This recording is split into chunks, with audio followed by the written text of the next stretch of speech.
जय बाबा स्वामी सद्गुरु के हृदय से। वास्तव में यह भीतर की आवाज़ खालीपन की होती है। प्रकृति में फैला चैतन्य आपके ही भीतर से बहना प्रारंभ हो जाता है और धीरे धीरे हमारी समरसता प्रकृति के साथ हो जाती है। यानी हमारा अस्तित्व प्रकृति से अलग नहीं रह जाता है। हमारा शरीर प्रकृतिमय हो जाता है। हम और प्रकृति एक ही हो जाते हैं। वास्तव में देखा जाए तो प्रकृति और हम एक ही है। इस शरीर के मैं के अहंकार ने हमें प्रकृति से अलग किया है। पंच तत्व से ही हमारे शरीर का निर्माण होता है और जब इस स्थिति को पाकर हम शरीर से शरीर भाव को ही समाप्त कर देते हैं, जो प्रकृति और हम एक ही हो जाते हैं। कई साधु शरीर भाव कम करने के लिए उपवास करते हैं, लेकिन यह तो शरीर को ही कम करना हुआ। शरीर भाव कम करने का आसान मार्ग है। आत्म भाव को शरीर भाव से कई गुना बढ़ा लो। केवल आत्मा के साथ रहकर ही आत्मा भाव बढ़ जाता है, क्योंकि आत्मा पवित्र है, शुद्ध है। आत्मा का साक्षात्कार भी उसी ने प्राप्त किया है, यानी वह पुण्यवान भी है और आत्म साक्षात्कार पाने की अधिकारी भी है। आत्मा को सब ज्ञान है। आत्मा सब समझती है कि आत्म साक्षात्कार क्या है, आत्म साक्षात्कार का क्या महत्व है। कितने जन्मों के प्रयास के बाद वह प्राप्त किया है। इन सभी बातों का ज्ञान आत्मा को होता है।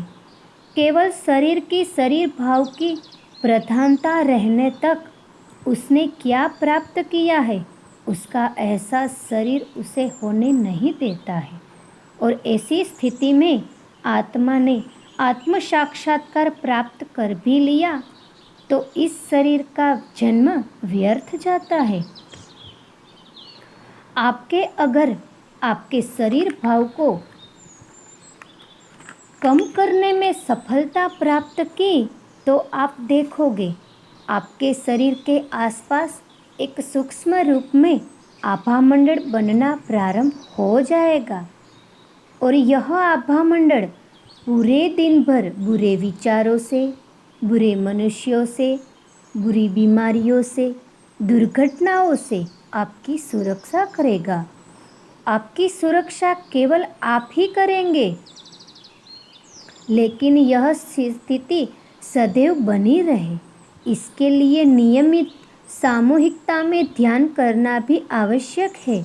दिन में सवेरे इस प्रकार का ध्यान करो तो शाम को सामूहिकता में सेंटर पर जाकर ध्यान करो। आपकी कितनी भी अच्छी स्थिति हो जाए, आपको कितनी भी अच्छी अच्छी अनुभूतियाँ ध्यान में होने लगे, ध्यान की नियमितता मत छोड़ो। आध्यात्मिक जगत में क्या क्या हो रहा है, इससे डरो मत, इससे सीख लो। अभी हाल ही में दिनों में अलग अलग गुरुओं के प्रकरण प्रकाश में आए हैं। थोड़ा सोचो, क्या सचमुच ये पहले से ही खराब मनुष्य थे? अगर खराब मनुष्य होते तो लाखों अनुयायी उनके कभी नहीं बनते। उनके लाखों अनुयायी हैं, यानी वे पहले से खराब नहीं थे, बाद में खराब स्थिति हुई है।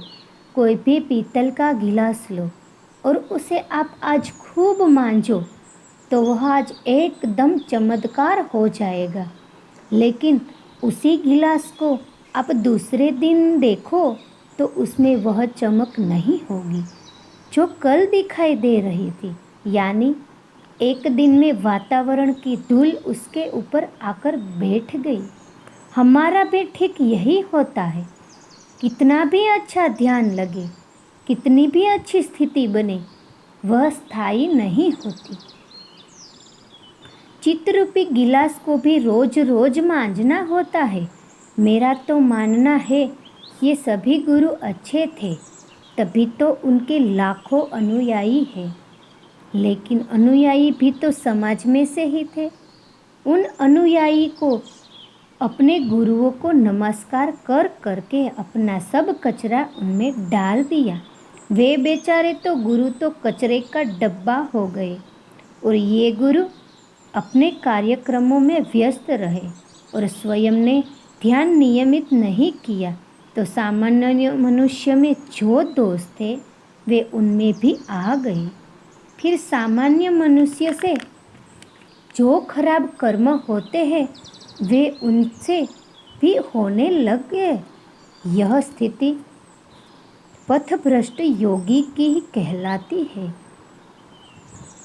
इसीलिए सदैव जब भी मैं गुरुओं के शिविर लेता हूँ तब यह बात अवश्य कहता हूँ, साधक ध्यान करे या ना करे, लेकिन गुरु ने ध्यान अवश्य करना ही चाहिए, क्योंकि गुरु वो बैंक खाता है जो सदैव बांटते ही रहता है। सदैव बांटोगे तो ही एक दिन आपका दिवाला निकल जाएगा। इसीलिए जमा भी अवश्य करें। साल भर में इतना डिपॉजिट करें कि केवल प्राप्त ब्याज ही बांटे। आध्यात्मिक स्थिति की पूंजी वैसी की वैसी ही बनी रहे। गुरुओं को कहा, यह आपसे केवल कह रहा हूँ, ऐसा नहीं। साल में 45 दिन गहन ध्यान अनुष्ठान में जो पाता हूँ वही बाकी 320 दिनों में बांटता रहता हूँ। यह नियम केवल आध्यात्मिक क्षेत्र में लागू होता है, ऐसा नहीं है। गायन के क्षेत्र में भी यही है। जो गायक केवल गायन के कार्यक्रम देता है और प्रतिदिन गाने का रियाज नहीं करता, उसका भी यही हाल होता है। इन सब घटनाओं से साधकों ने सीखना चाहिए कि ध्यान की नियमितता नहीं रखने से गुरुओं का भी पतन हो सकता है, तो हमें तो नियमित ध्यान करना ही चाहिए। यह सभी समस्या समाज में रहने वाले गुरुओं को ही है। हिमालय में तो सामान्य मनुष्य ही नहीं है, तो मनुष्य के दोष और विचार भी नहीं है। आत्म साक्षात्कार पाकर मानो हम सफ़ेद वस्त्र धारण कर लेते हैं, जो नियमित ध्यान करके रोज धोना आवश्यक ही हो जाता है। और जितना अधिक सफ़ेद कपड़ा उसे उतना ही अधिक संभालना भी पड़ता है। और मेरे गुरुदेव के शब्दों में समाज तो एक कोयले की खदान ही है, और उस समाज में सफ़ेद कपड़े को अधिक संभालना ही होगा। सफ़ेद कपड़ा जितना अच्छा दिखता है, सफ़ेद कपड़े को उतना ही अच्छे से संभालना भी पड़ता है। इस आत्मसंगत की साधना प्रारंभ करते समय आप अगर मैं एक पवित्र आत्मा हूँ मंत्र बोले और साथ ही साथ भीतर से महसूस भी करें कि आप एक पवित्र आत्मा हैं, ठीक वैसे ही आप मैं एक शुद्ध आत्मा हूँ बोले और बोलते समय भीतर से महसूस करें कि आप केवल और केवल आत्मा ही है, तो आप देखेंगे कि केवल 3 बार बोलने से ही आपकी आत्मा के साथ संबंध स्थापित हो जाएगा।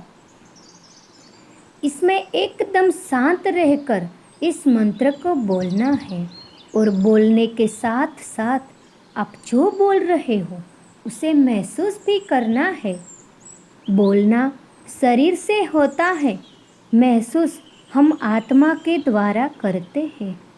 इस पूरी ही प्रक्रिया में महसूस करना महत्वपूर्ण है। इसीलिए मंत्र के एक एक शब्द को धीरे धीरे बोलो और महसूस करके बोलो, तो 3 बार मंत्र जाप करने से ध्यान लग जाएगा। अगर चित्त स्थिर न हो और ध्यान न लगे तो आधा घंटा इसका जाप भी कर सकते हैं, लेकिन जाप भी धीरे धीरे महसूस करके ही करना है। याद रहे, इस समय आपके 10-15 फीट में अन्य कोई न हो। वास्तव में हम अपनी आत्मा को आभा मंडल विकसित करने का अवसर दे रहे हैं, लेकिन वह तभी विकसित होगा जब हमारे आसपास कोई भी न हो। आप सभी सुरक्षा की दृष्टि से उपयुक्त स्थान देखकर ही बैठे, असुरक्षित स्थान पर न बैठे।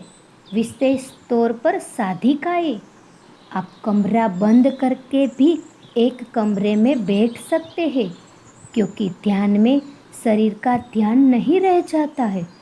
मौन और एकांत की शक्ति के साथ आत्मा की शक्ति का यह संगम त्रिवेणी संगम का स्नान है। इससे आपका आभा मंडल विकसित हो जाएगा। अब तो आभा मंडल भी देख जा सकता है। आप इस साधना के पूर्व अपने आभा मंडल का फोटो ले और 45 दिन यह अनुष्ठान करके अपने आभा मंडल का फोटो ले। आपके ही आभा मंडल का आकार बड़ा हुआ नजर आएगा। आपको आपकी आध्यात्मिक प्रगति महसूस हुई, शांति लगी, समाधान लगा, तो ही प्रारंभ की गई साधना को बनाए रखे, अन्यथा छोड़ दे और कोई आत्मसंगत का मार्ग खोजे। मैंने तो अनुभव ही किया है, आपकी अनुभव करके देखे। अनुभव से बड़ा कोई गुरु नहीं है। आप सभी इस साधना में सफल हो, यह प्रभु से प्रार्थना है। आप सभी को खूब खूब आशीर्वाद। आपका बाबा स्वामी, 15/9/2015।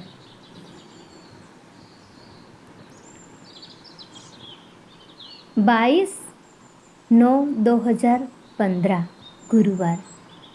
सभी पुण्य आत्माओं को मेरा नमस्कार। गत बार मैंने आत्मसंगत पर अधिक जोर दिया था, क्योंकि वही आत्मा ही हम दोनों के बीच का सशक्त माध्यम है। मैं समाज में आया नहीं हूँ, आपकी इच्छा शक्ति ने ही बुलाया है। मुझे याद है, जब मैं हिमालय से समाज की ओर आने को निकला था तो कहाँ जाना है यह भी मालूम नहीं था। कोई बुला भी नहीं रहा था। रामकृष्ण मठ के एक मठाधीश ने मुझे कहा भी था, कहाँ जाना है मालूम नहीं, कोई बुला रहा है ऐसा भी नहीं, फिर क्यों बेकार में ही भटकते रहते हो। यही रहो और यही गुरु कार्य करो। जो आपके पास आए उसे ध्यान सिखाओ। यहाँ रहकर भी कार्य हो सकता है। लेकिन मैंने उनकी बात नहीं मानी और समाज में चला आया। आज इस बात को 15 साल हो गए हैं। ऐसा क्यों हुआ पता है? आप आत्माओं को मैंने पूर्व जन्म में वचन दिया था कि अगर मोक्ष का मार्ग मुझे प्राप्त होता है तो मार्ग पहले मैं तुम्हें बताऊंगा और बाद में ही मोक्ष प्राप्ति करूंगा। आप आत्माओं की सामूहिकता इच्छा शक्ति के कारण ही मुझे समाज में आना पड़ा। लेकिन वह बात मुझे याद है, आप समय के साथ साथ भूल गए हैं। मैंने सालों हिमालय में मोक्ष प्राप्ति का मार्ग प्राप्त करके भी आपका जन्म की प्रतीक्षा की है और आज भी कर रहा हूँ। आपकी आत्मा यह सब बातें जानती है। आत्मा को सब बातों का ज्ञान है, लेकिन आत्मा के ऊपर शरीर भाव का इतना अधिक प्रभाव है कि यह बातें याद ही नहीं रहती है। वह सभी बातें याद आई, इसीलिए आत्मा की संगत करने को कहा था। आपने कितना सुना आप ही जाने। प्रथम वे लोग हैं जिन्होंने यह ध्यान प्रारंभ किया ही नहीं, संदेश केवल पढ़ा और रख दिया, क्योंकि शरीर की प्रधानता आत्मा पर हावी है और शरीर के भी कुछ भोग भोगना बाकी है। जब तक भोग बाकी हो तब तक भीतर उतरना कठिन कठिन होता है, क्योंकि बाहर और भीतर एक साथ नहीं देखा जा सकता है। या तो भीतर आत्मा की ओर चलो या बाहर शरीर की तरफ चलो। दूसरे वे लोग थे जिन्होंने किया, लेकिन पर्याप्त भाव का अभाव था। जबकि मैंने कहा था भाव के साथ करो। एक पत्थर और एक भगवान की मूर्ति में क्या अंतर है?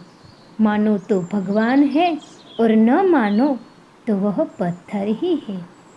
आपके मानने या न मानने से उस मूर्ति को कोई फर्क नहीं पड़ता है। फर्क पड़ता है आपको।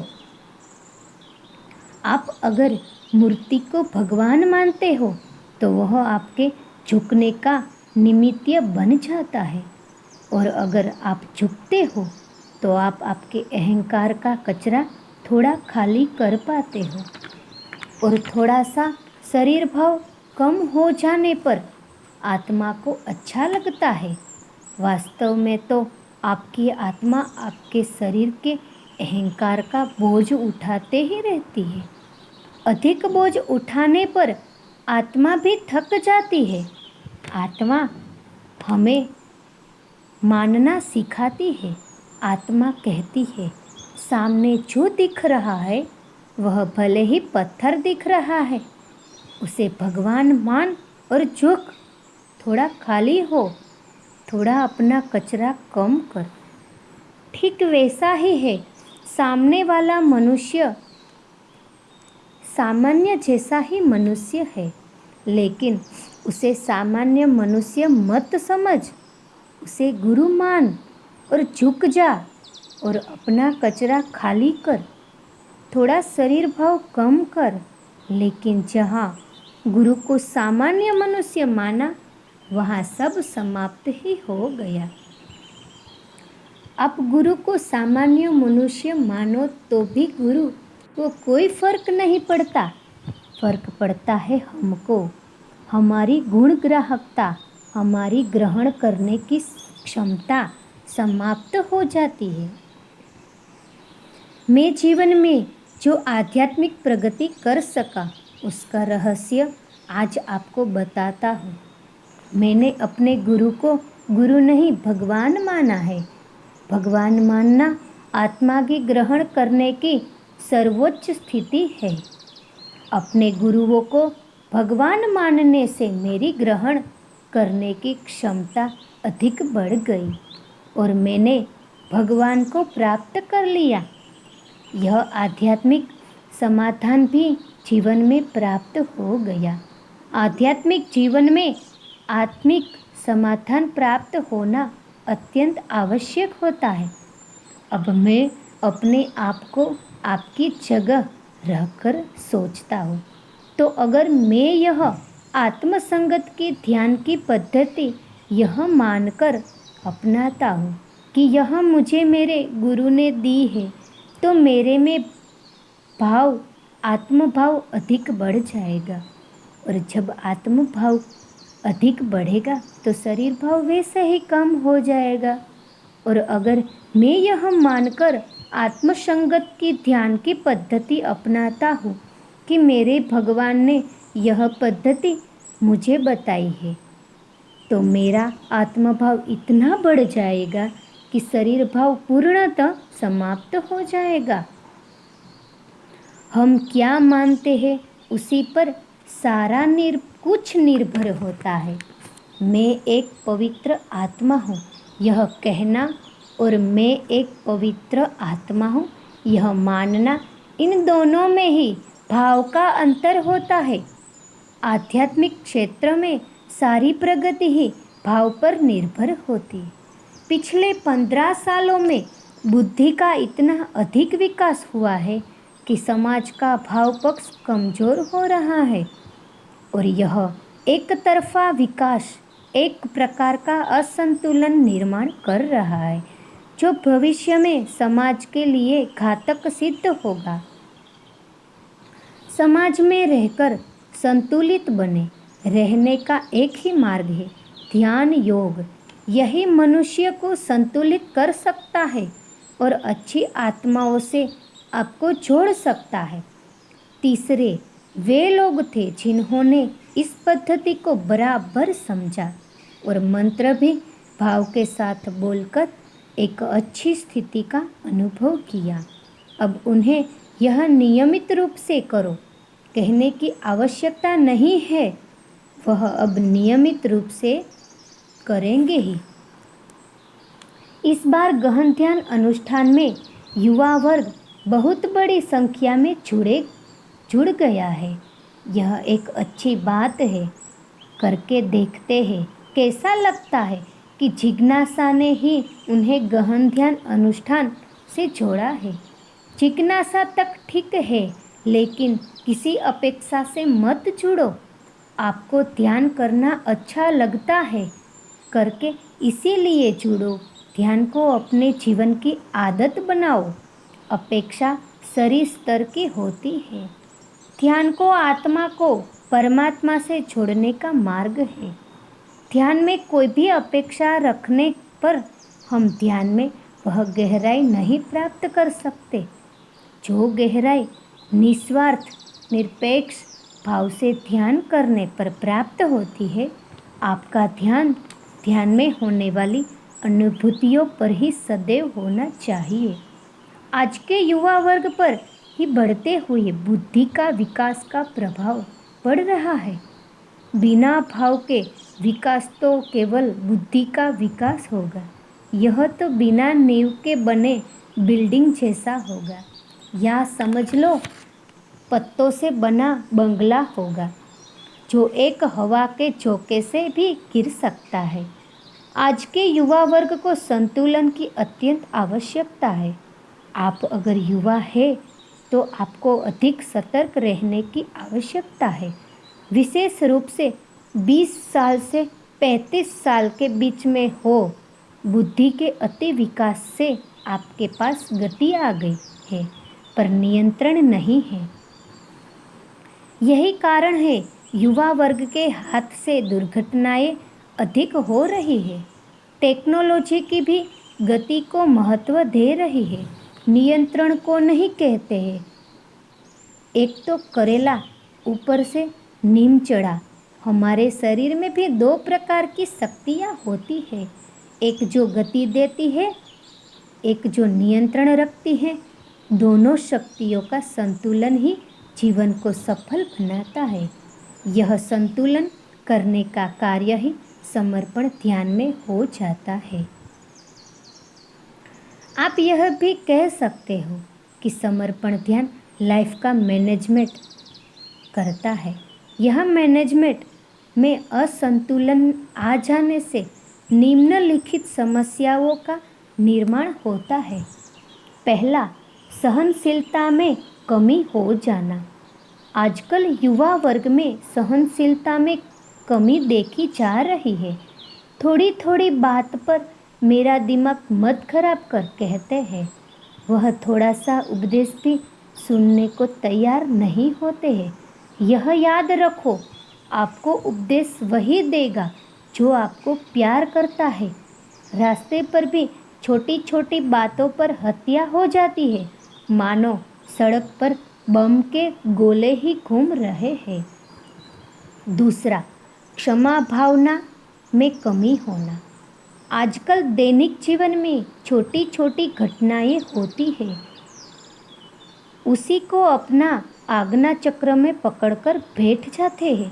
यह कारण है आजकल युवा वर्ग का आज्ञा चक्र पकड़ा ही रहता है। क्षमा करना एक भाव है। अगर आपका भाव पक्ष कमजोर है तो आप किसी को क्षमा नहीं कर पाएंगे। कमजोर मनुष्य कभी किसी को क्षमा नहीं कर पाता है। यही कारण है युवा वर्ग में भी ब्लड प्रेशर की बीमारी हो रही है। तीसरा, मशीनों के अत्यधिक संपर्क। दैनिक जीवन में मोबाइल, घड़ी, laptop, TV, video game, car, motorcycle, calculator जैसी मशीनों के संपर्क में भी भाव पक्ष कमजोर हो गया है।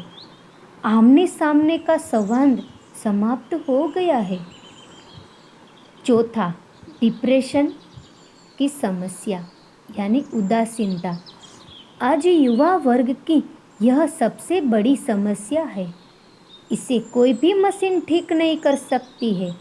यह संवादहीनता के कारण निर्माण होती है। किसी भी रबर को ज़्यादा तानोगे तो वह टूटेगा ही। आप खूब ज़्यादा अपेक्षा करते हो और जब वह पूर्ण नहीं होती तो डिप्रेशन में चले जाते हो। किसी पर भी श्रद्धा रखो, विश्वास रखो, भाव रखो तो आपके शरीर का भाव कम होगा और आत्मभाव बढ़ेगा। यह शरीर का भाव बढ़ने की समस्या है। आप राम नहीं हो तो सामने वाली सीता ही हो। यह अपेक्षा क्यों रखते हो? आप में भी कुछ बुराइयां है। सामने वाले या सामने वाली में भी कुछ बुराइयां है। आप किसी जगत में भी रहे हो, वह प्रथम देखो। वैसे ही लोग आपको आसपास मिलेंगे ही। अपने शरीर की सुंदरता का तनाव भी डिप्रेशन का कारण बन जाता है। आप धूप में थोड़ी काली हो गई तो चलेगा, भीतर का चित काला न हो, यह ध्यान रखो।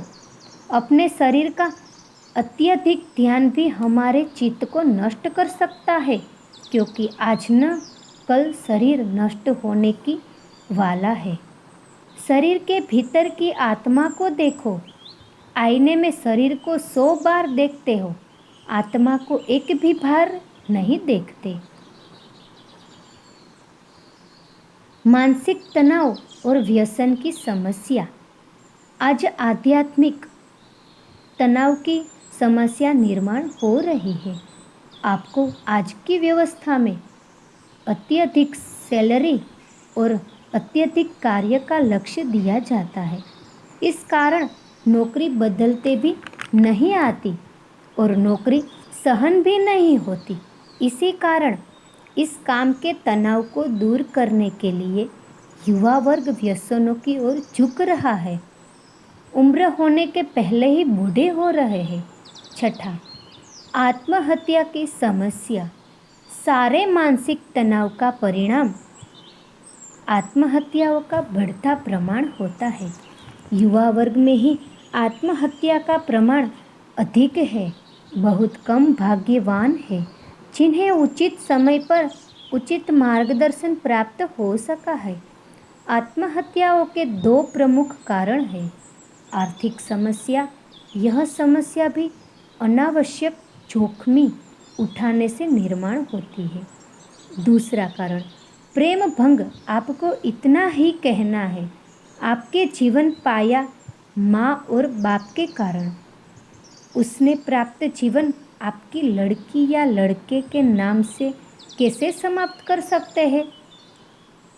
मरना ही है तो माँ बाप के कारण मरो, किसी अन्य के कारण नहीं। 7वां, तलाक की समस्या। आज तलाक की समस्या एक बड़ी समस्या बन रही है। कारण है दोनों में सहनशीलता की कमी होना, शादी के बाद आपस में झगड़े होना। आम बात है, लेकिन उसका प्रमाण होना चाहिए। कितना भी झगड़ो, लेकिन बातचीत बंद मत करो। दूसरा, रात गई बात गई वाली बात होनी चाहिए और अपने पार्टनर यानी साथी को सुधारने का प्रयास मत करो। आप अपने आप को संतुलित कर लो, सामने वाला वैसे ही संतुलित हो जाएगा। आपकी ओर आपके पार्टनर की स्थिति साइंस प्रयोगशाला की यूट्यूब यानी यू आकार की नली के समान होती है। शारीरिक संबंधों की निकटता के कारण जो अच्छी स्थिति एक को प्राप्त हुई होती है, वह अनायासी दूसरे को प्राप्त हो जाती है। आप ध्यान करके अपनी स्थिति अच्छी कर लो। दूसरी गलती करते हैं कि पार्टनर की स्थिति अच्छी हो, यह प्रार्थना करते हो। इस प्रार्थना से पार्टनर के दोषों पर ही चित जाता है। आप ऐसी प्रार्थना करो कि पार्टनर को मैं आसानी से झेलती रहूं। यह शक्ति मुझे प्रदान करो। आप सहनशीलता मांगो। 8वां, बच्चों न होने की समस्या। युवा वर्ग में यह एक समस्या भी खड़ी हो गई है। एक तो शादी के नाम से दूर भागते हैं और फिर शादी भी बहुत देरी से करते हैं, और यही कारण से शादी के बाद बच्चे भी नहीं हो पाते हैं। और इसी समस्या में उसी प्रतिशत युवक ही जिम्मेदार होते हैं। मानसिक तनाव, आर्थिक तनाव, महत्वाकांक्षा, इन सब का असर उनके स्वास्थ्य पर पड़ता है। शादी के बाद बच्चा अभी न हो इसके लिए उपाय करते हैं और बाद में बच्चा होता ही नहीं है। यह सभी युवा वर्ग की समस्याएं निर्माण हो रही है। प्रकृति से दूर जाने के कारण ध्यान की नियमितता मनुष्य को प्रकृति से जोड़ती है। समर्पण ध्यान योग पद्धति को समाज में गुरुओं ने इसीलिए भेजा है कि पद्धतियों को अपनाकर युवा वर्ग प्रकृति के साथ जुड़ सके। जब युवा वर्ग इस ध्यान की पद्धति से जुड़ेगा तभी तो हिमालय से गुरु का समाज में पवित्र और शुद्ध माँ बाप निर्माण करने का लक्ष्य पूर्ण होगा। आप ही उन गुरुओं की आशा की किरण हो। उनके गुरुओं के इस धरती पर आगमन के लिए सब कुछ समय पर होना आवश्यक है। यह गुरु कार्य समय रहते ही हो सकता है। समय निकल जाने के बाद कुछ भी नहीं होगा। बाकी सब बातें जीवन में होते ही रह जाएगी। मुझे इस बार गहन ध्यान अनुष्ठान में यह जानकर बड़ी प्रसन्नता हुई कि काफ़ी बड़ी संख्या में युवक और युवतियाँ नियमित ध्यान कर रहे हैं। अब इस नियमितता रखो। इस अनुष्ठान के दौरान आप अपने आप को ही ध्यान करने की आदत डाल लो और भविष्य की चिंताएं मत करो। अपने वर्तमान समय को सुधारो। सदैव वर्तमान काल की नींव पर ही भविष्य की बिल्डिंग खड़ी होती है। अपना वर्तमान संतुलित रखो। वर्तमान सुधार लो तो भविष्य अच्छा होने वाला है। और भूतकाल की काली यादों की गठरी की भी उतार फेंको। उसके वजन से कहीं भविष्य न खराब हो जाए, यह याद रखो। बुरे व्यक्तियों को याद मत करो। सदैव अपनी आज्ञा चक्र में किसी को भी रखोगे तो एक दिन वह आपके आज्ञा चक्र को कमज़ोर कर देगा। फिर आपके आज्ञा चक्र के स्टेज पर किसी न किसी व्यक्ति का नाटक चलता ही रहेगा। यानी कोई न कोई मनुष्य सदैव आपके आज्ञा चक्र में रहेगा।